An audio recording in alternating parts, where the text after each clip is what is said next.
Hello, hello. It's Quinn here with PTSD While Black. Glad to be back.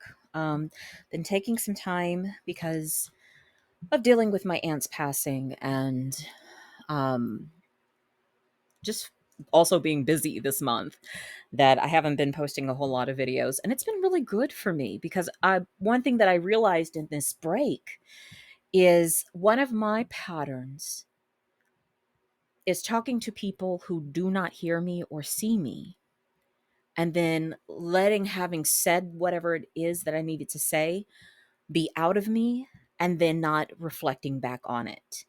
So what's been really good this week is I've spent more time journaling.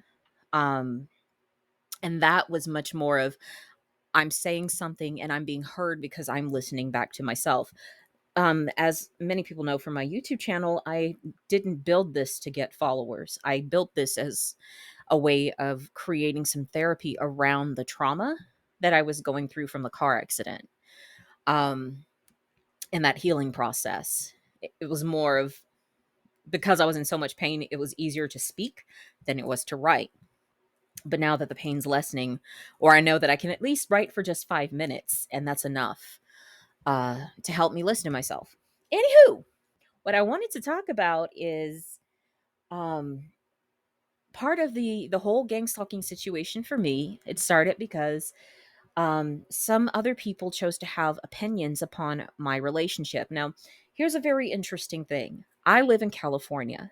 The people who form these opinions live in Tennessee and Texas. So they're in the southern United States, whereas I'm on the West Coast. Those are two very different cultures. And I left Tennessee because I had very much so a West Coast mentality around race. And I did not fit in the South. So here it is. I happen to have been on a platform where people from the South were also there too. And they wanted to place their opinions on my relationship with my husband. And I'm like, wait a minute, Quinn, girl, you and your husband have been together for 14 years? No, 2010, 13 years. We've been together for 13 years, married for 9. And it's kind of like, oh, I was part of that relationship. And what I wanted to offer is for anyone else who may feel that part of their gang stalk manipulation is that some other people are trying to force an opinion based upon your life, is to remember that you're the one who's been living it. It has been your life this entire time. And the people that you are involved with know that. My partner and I know our relationship. We Before we got married, I started going to therapy to deal with my issues around surviving sexual assault, rape, and because it was blocking me from being able to accept that my husband could possibly love me. So that's where my recovery journey around my PTSD really began. And even after that, because I was scared to get married, um, we went to this couples program. For It's really for couples who are about to divorce, or that you're just like about to call it quits. And that's kind of how I was like, either we're going to make this work or I'm out. I just can't do this. And at that program, it was kind of like, it's okay if you're not going to make it, but at least be able to not make it as friends. And it really taught me a lot about respecting who I am as a person, how I feel, my own autonomy, so that I can respect my partner's autonomy, how he feels and who he is as a person. And so we'd been doing that since before we got married. So we'll just count that as 9 years, because I think in 2014 is when we started that program, and we've been doing it off and on even through the concussion. So in my marriage, one of the things that we do is that we love each other enough to the fact that if either of us is in the way of the other person's happiness, we're willing to step aside to let them be happy. We also love each other enough and have learned that we don't get to control someone else's healing process, someone else's journey, or how someone else needs to conduct their life. We're here to support you along the way, but I'm not here to tell you how to live your life. And that's very different from the South, the culture that I grew up in, which is so very restrictive and controlled, and everyone's in your business telling you how you're supposed to live. Um, and here's the thing, Southerners, if you do not want to have an inclusive and autonomous marriage, then don't have one, and don't go to California, and don't go into other places where people do want to have inclusive and autonomous marriages, okay? If you want to be controlled and manipulated, by all means, be with someone who wants to be controlled and manipulated by you. But if they don't, leave them the hell alone. That's the message for the day.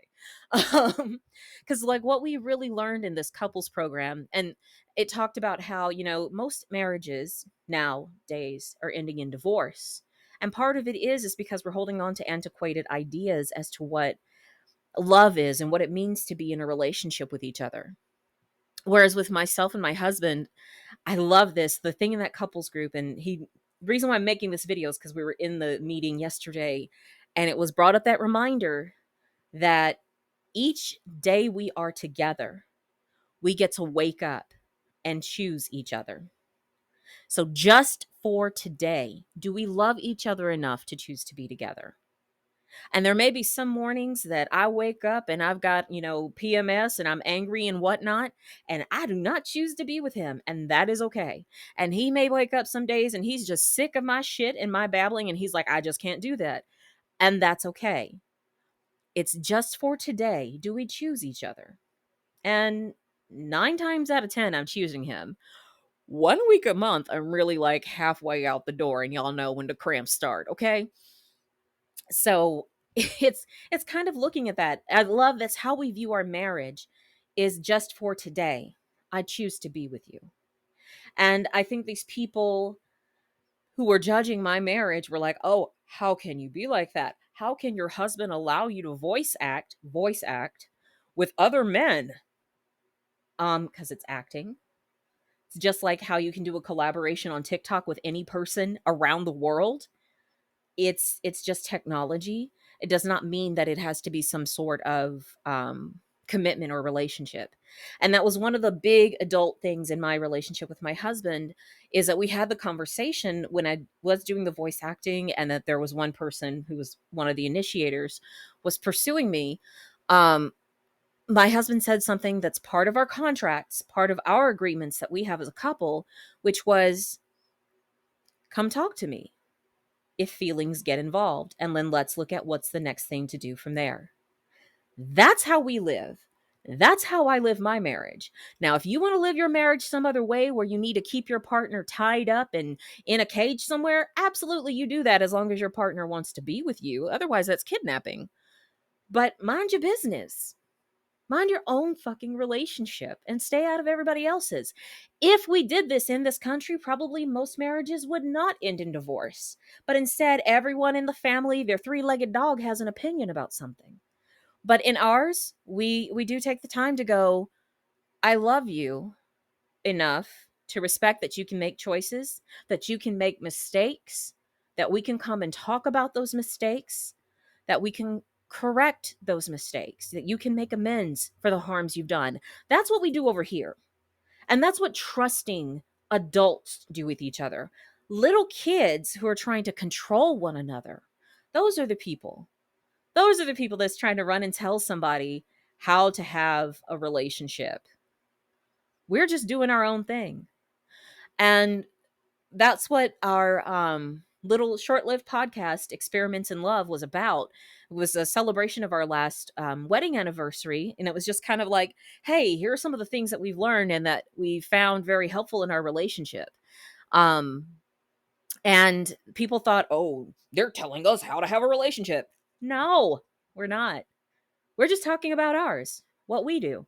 And what you do might be completely different, but do you, and get out of everybody else's business. I really feel if more people spent time and energy in their own lives, we wouldn't have the dysfunction that we have.